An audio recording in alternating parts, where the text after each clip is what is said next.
We begin with breaking news in the politics lead. Senate Republicans sending a message to President Trump this afternoon that they are not going to stand with him on his new policy that has resulted in thousands of migrant children being taken from their moms and dads after being apprehended at the southwest border. Moments ago, the Senate Majority Leader Mitch McConnell announced that Senate Republicans are united in their determination to end this practice. I support, and all of the members of the Republican conference support, a plan that keeps families together while their immigration status is determined. That, of course, would theoretically override the new Trump administration's zero-tolerance policy that took effect in the spring, prompting criminal prosecutions of every single person apprehended at the border, which has resulted in thousands of children being taken from their parents, complete with heartbreaking images and haunting sounds of frightened, confused, and screaming kids.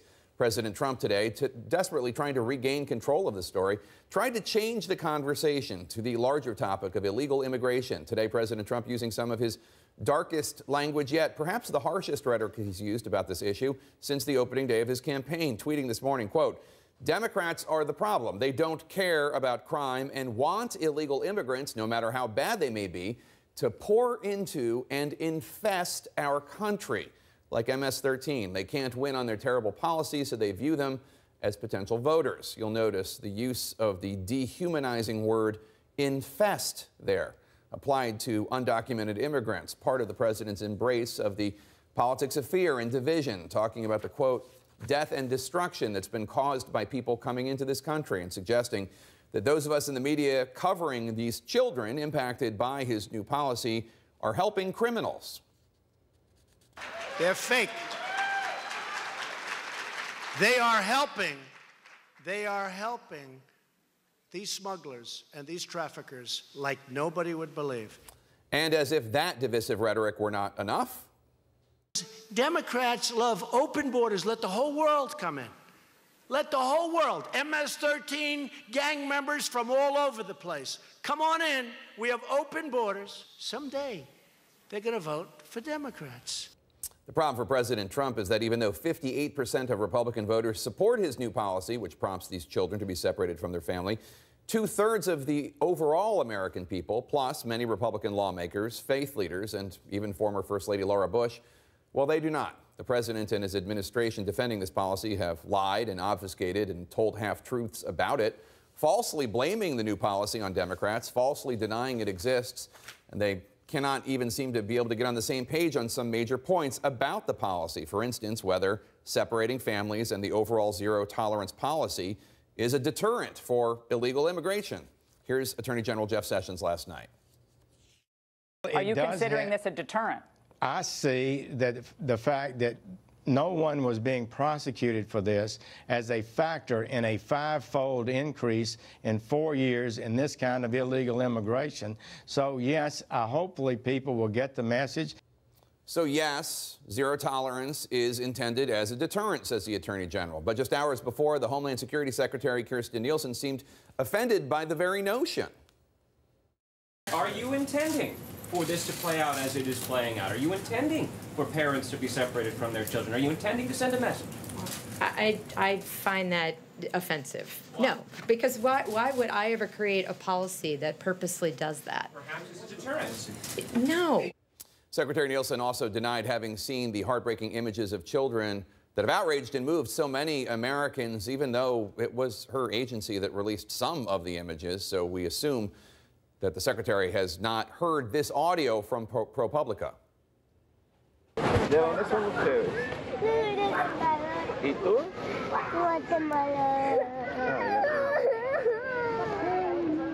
No llores.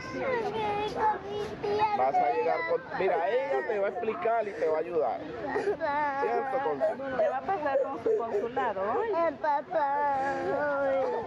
The sound of a child being taken from her father. The Wall Street Journal's conservative editorial board warning Republicans today that these images and sounds and the general topic of immigration could cost Republicans their majorities in the House and Senate this November. Even some of the president's biggest political allies on Capitol Hill and elsewhere are turning against him. The president is scheduled to arrive at Capitol Hill in minutes. We have this story covered from every angle. Polo Sandoval is live for us on the border. He's talking to families who have children living in this terrifying limbo. Jeff Zeleny starts us off from the White House. President Trump is still pointing the finger at Democrats over the crisis at the border. Democrats love open borders. Let the whole world come in. Let the whole world, MS-13 gang members from all over the place, come on in. But it's his fellow Republicans who are giving him an earful. They're imploring his administration to overturn the zero-tolerance policy of separating children from their parents when apprehended at the border. We ought to be doing everything in our power to bring the children together with their parents. So I want to pause so we can really approach these things intelligently. Senator Orrin Hatch, often one of the most loyal Trump supporters, said in the case of family separations, he's wrong. But the president is showing no signs of backing down, telling Congress to fix the impasse on immigration. We can't let people pour in. They've got to go through the process. And maybe it's politically correct, or maybe it's not. We got to stop separation of the families. The White House has presented conflicting, confusing, and misleading messages on what type of bill the president would sign. I don't want children taken away from parents. And when you prosecute the parents for coming in illegally, which should happen, you have to take the children away. These scarring images broadcast across the country and the world showing children being pulled away from their parents at the border. The Department of Homeland Security now saying more than 2,300 children have been detained. It's prompted a near revolt among Republicans. Only Congress can change the law. I also recognize that if the president wanted to, he could make modifications. The Secretary, the Attorney General, the President, they could move on this tomorrow. I think they're scrambling to try to figure out how to be able to handle this. I think they were legitimately surprised at the pushback that they've had. Senator Ted Cruz, facing re-election in Texas, also pushing for immediate action. All of us who are seeing these images of children being pulled away from moms and dads in tears, we're horrified. This has to stop. The conservative editorial page of the Wall Street Journal weighing in with a scolding message. Are Republicans trying to lose their majorities in Congress this November? We assume not, but you can't tell from the party's internal feuding over immigration that is fast becoming an election year nightmare over separating immigrant children from their parents. The president is blaming nearly everyone except his own administration for a policy he could instantly reverse, blasting the media today. They are helping these smugglers and these traffickers like nobody would believe. They know it. They know exactly what they're doing, and it should be stopped. Now, Jake, in the next hour, the president is going up to Capitol Hill to meet with House Republicans, a previously scheduled meeting to talk about a couple immigration bills. But the question still remains, and it's an open one, what would the president support?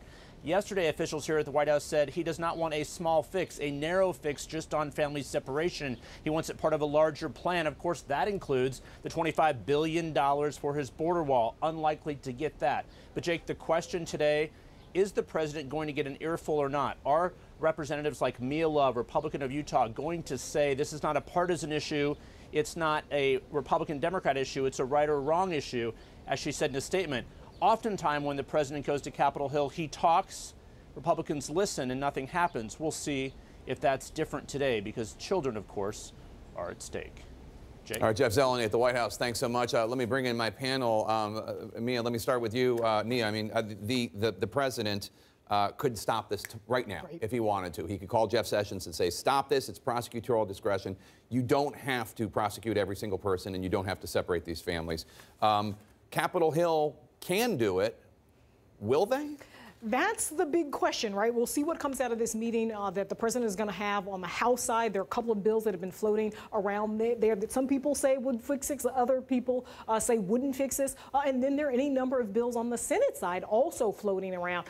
There's a Feinstein proposal. There's one, I think Heidi Heitkamp also has a proposal. Ted Cruz has a proposal. So we'll see. I mean, I think the big question is what the president is going to do. Is he going to say this narrow fix, as Jeff reported, a narrow fix isn't good enough, and then go for a bigger bill? But we know what happened with those bigger bills. We've been here before when they tried to do a DACA fix, they tried to do border security, they tried to have those 4 pillars that the president wanted in a big comprehensive immigration bill, and that went nowhere. So we'll see what happens tonight going forward. But we do know that the president so far has dug in on this and is blaming Capitol Hill.